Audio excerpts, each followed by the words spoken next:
大家好啊！咁嚟到咧第38條片咧，咁今日咧就不如分析下一個命例，咁就用八字嘅形式去睇睇咧呢個命格，咁就純屬咧係個人意見啦。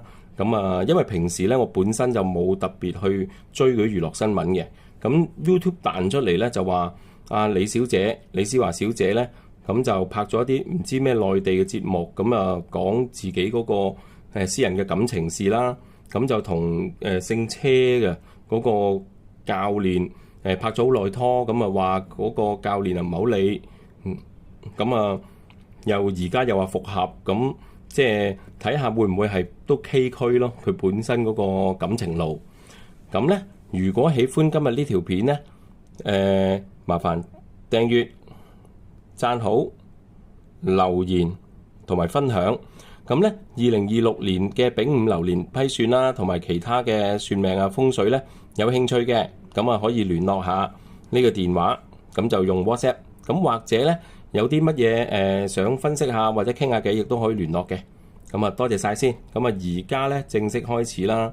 咁咧我呢個嘅八字咧，其實就喺 Google 嗰度查嘅。咁就當然我哋冇個時辰啦，冇個時辰。咁咧我哋睇到咧。其實啊，李小姐個八字咧係好特別嘅喎。點解八字特別咧？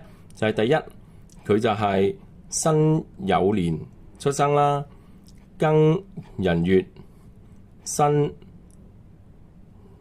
酉日主。咁咧時辰我哋唔知嘅。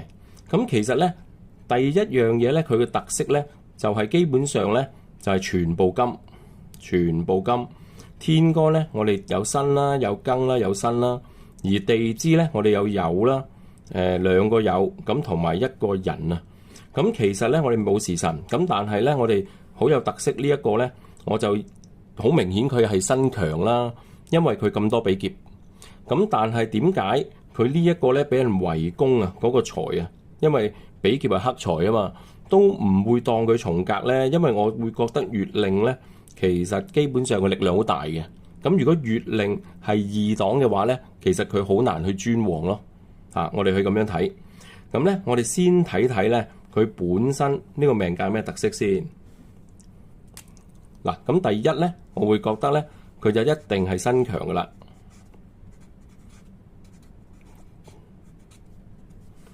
咁身強咧，理論上我哋要咩咧？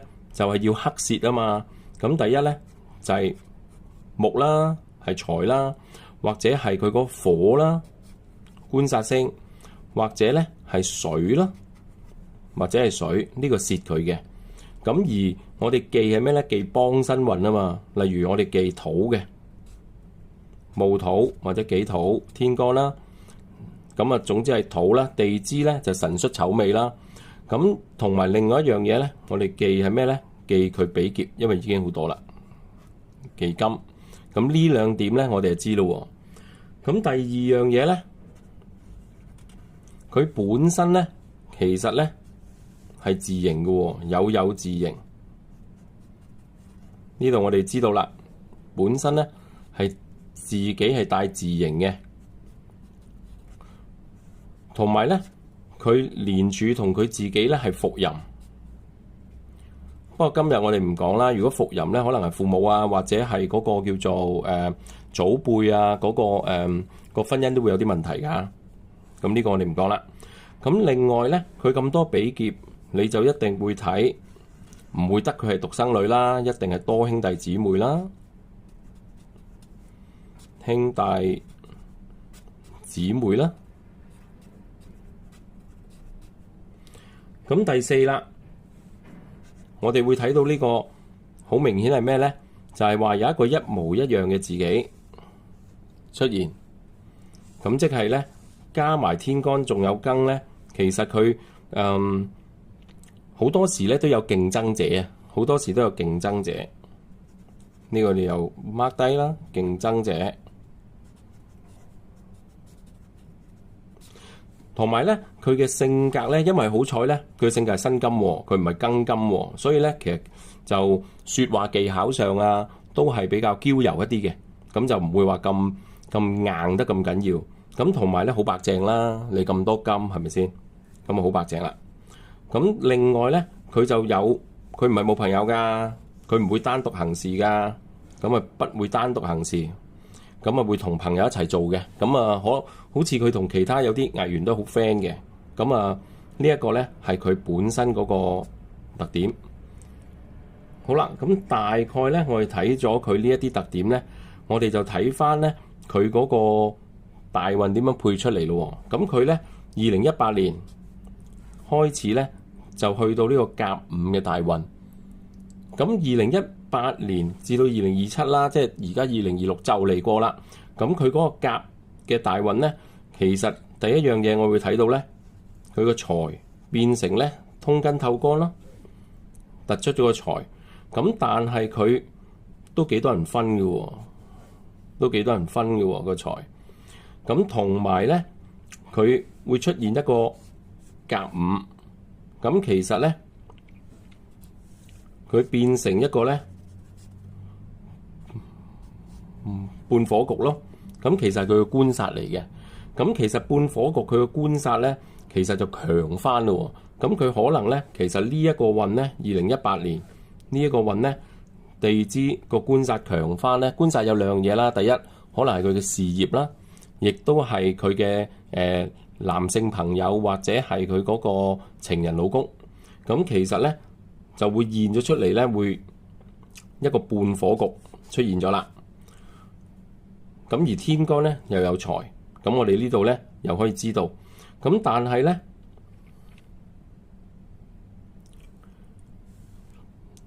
壬午，咁其實咧佢本身咧都係想要家庭嘅，因為咧壬午佢會邀咗個戌啊嘛，會想要家庭嘅嚇。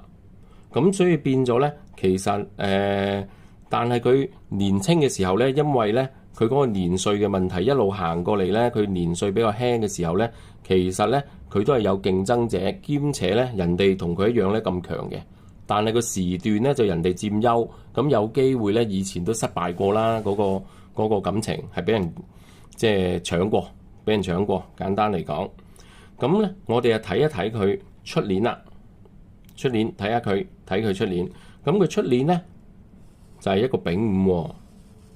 咁其實對佢嚟講咧，其實丙午咧係好嘢嚟嘅，係好嘅年份嚟嘅。咁啊第五啦，2026係行火嘅年份，係官殺啦。咁對於身強嚟講咧都係好啦。第二就係佢咧一柱啊，佢其實一柱咧，因為佢比劫咁強咧，其實如果佢唔係一柱或者半天吊冇腳咧，有機會佢個官咧都唔夠力嘅。咁但係出年咧就好夠力啦，咁同埋咧月令入邊咧，除咗人藏甲丙戊，仲有個丙噶嘛，咁都幫到手嘅喎，因為月令透出喎。咁所以咧佢復合咗出年有個官殺咁強，咁佢其實咧嗰個現咗出嚟嘅官星都好明顯嘅。咁啊，亦都想組織家庭，咁但係有個問題出現啦。出年佢又行個五字形喎，又有個字形喎，所以其實咧自己咧都好多嘢煩喎。點解咧？因為一個字形都唔夠，仲要兩個字形，即係咧嗰個入邊啊，自己心裡面入邊咧諗嘢諗到都幾煩惱。咁因為字形係自己俾自己壓力，自己製造自己嘅煩惱啊嘛。咁所以咧，我哋可以睇到咧，佢出年咧都幾內心幾煩惱嘅。但係呢個咧當然係佢內心嘅天干未必睇到啦。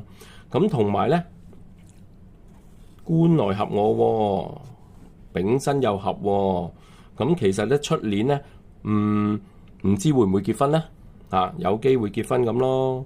即係如果咁樣睇，咁但係記住喎，結婚都好啦，呢個婚姻咧都係有一個少少嘅問題嘅，都係有問題，係一個有問題嘅婚姻啦。我哋可以咁樣講。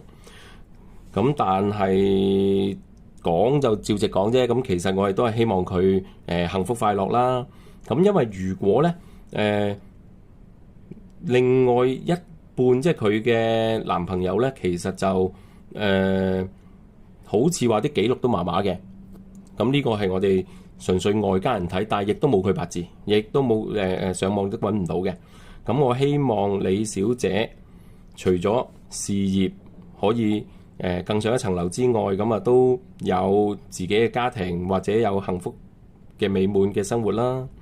呢一條片就係咁多啦，多謝晒大家。咁如果仲有一啲譬如話一啲特別嘅分析啊，或者想拎出嚟呢玩下分析下呢，咁啊亦都可以 WhatsApp 我聯絡啦。